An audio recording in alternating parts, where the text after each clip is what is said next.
Right now, Pittsburgh's best sports show is about to begin. Call us or tweet us. We got things to talk about on the Ireland Contracting Nightly Sports Call.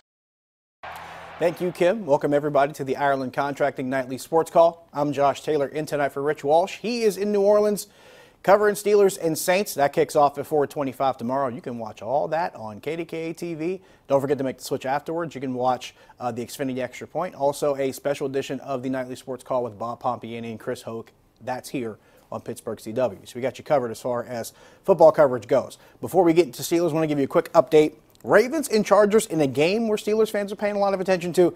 Ravens are leading the Chargers 16-10 late in the third quarter. Looks like time's about to run out here as they go into the fourth, but the Chargers do have the ball. They are driving, so we'll see how things go with that one. But that's a game that if you're looking for the Steelers' best interest to be represented, you obviously want the Chargers to pull out the win in that one. A lot of playoff implications on the line.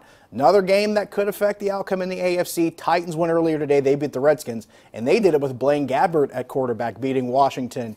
I believe it was 25-16 was the final on that one. Pick six at the last moment at the closing seconds of the game by Malcolm Butler. Time expired. He takes a pick six, 56 yards the other way. So big win for Tennessee as they keep their hopes alive as well. Want to get into specifically tomorrow. I know last week we talked about who was your guy that could make a big play.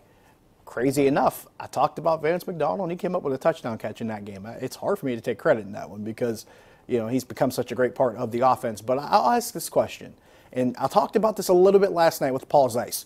The defense, the way they performed last week against New England, I think Paul and I agreed that a lot of it was some failure on New England's part to really establish some kind of continuity. A lot of penalties were called, a lot of false starts, and even for the plays that didn't result in penalties, you look at it on the other side of the coin, the pass rush did a really good job of getting in Tom Brady's face, and it's going to become a lot more important tomorrow. They're going to have to do a much better job of getting in Drew Brees' face because, as Paul pointed this out yesterday, and I totally agree with it, it's not going to be as easy of an opportunity for the Steelers dealing with the Saints in penalties because New England was on the road. They haven't performed well on the road all season long. New Orleans is a different animal at home. They're really good inside that Superdome. So it's a really strange dynamic when you're talking about dealing with this offense. And Drew Brees is one of the most accurate quarterbacks, if not the most accurate quarterback in the league, completing nearly 75% of his passes. But when you break it down even further, when you're talking about guys like Alvin Kamara and Michael Thomas, who's a really, really good wide receiver, you're talking 82, 83% with just completing passes to those two guys. So you have a really big dynamic change as far as what this offense has done and how good Drew Brees has been all season long. You're talking about him being an MVP candidate, probably the leading candidate out of the NFC, at least on the offensive side. I still think Aaron Donald's had a hell of a season. I think he's the guy you look at on the NFC side as far as being a big impact player so far this season. But as far as quarterbacks go in the NFC, Drew Brees has been that dude. So you look at that one and say, is it a bigger strain on the defense or is there more responsibility on the offense? I would argue it's the latter. They have to keep in step with this New Orleans offense. It's not going to be easy. Good news is Juju Smith-Schuster told us today on Twitter, of course I'm going to play. I like how he kind of spun it a little bit, had a little fun with it. He said he can't disappoint his fantasy football owners. So if you're in a championship round tomorrow and you got Juju, I'm sure you feel a lot better going to sleep tonight. But for all intents and purposes, Juju on this offense is very, very necessary.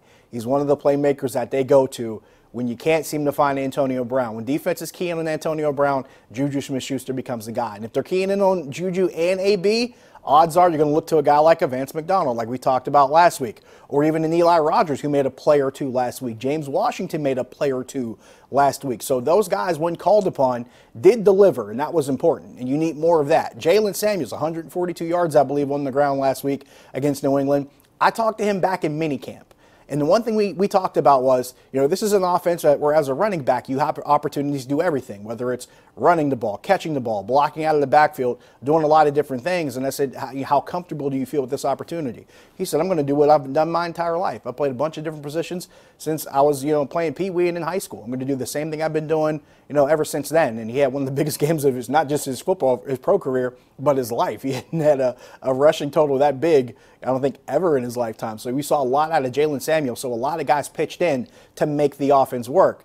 That said, they still only got, 17 points? So it's going to take a whole lot more and a lot more efficiency to do it tomorrow in New Orleans against the Saints. Penguins and Hurricanes went final not too long ago. 3-0 win for the Pens tonight. Shutout for Matt Murray. He stopped 39 shots. Penguins have now only allowed 3 goals in their last 3 games between Matt Murray and Casey DeSmith combined. That's pretty impressive. And if my math is correct, I want to say in their last 108 shots faced, they've allowed only 3 goals. That's really, really impressive. And it seems like both goaltenders are starting to hit their stride at the right time. Sidney Crosby was absolutely ridiculous tonight. He had 3 assists. All 3 was the primary, and he was just doing yeoman's work, setting up Jay Gensel in front of the net, setting up Chris Letang in front of the net, and then Gensel again to cap it off at the end of the second period. So some really impressive work tonight out of the Penguins. Taking a break here. We're taking your phone calls when we come back. 412-575-2600 on the Borders and Borders hotline. We'll do all that and answer tweets when we come back. See you in a few.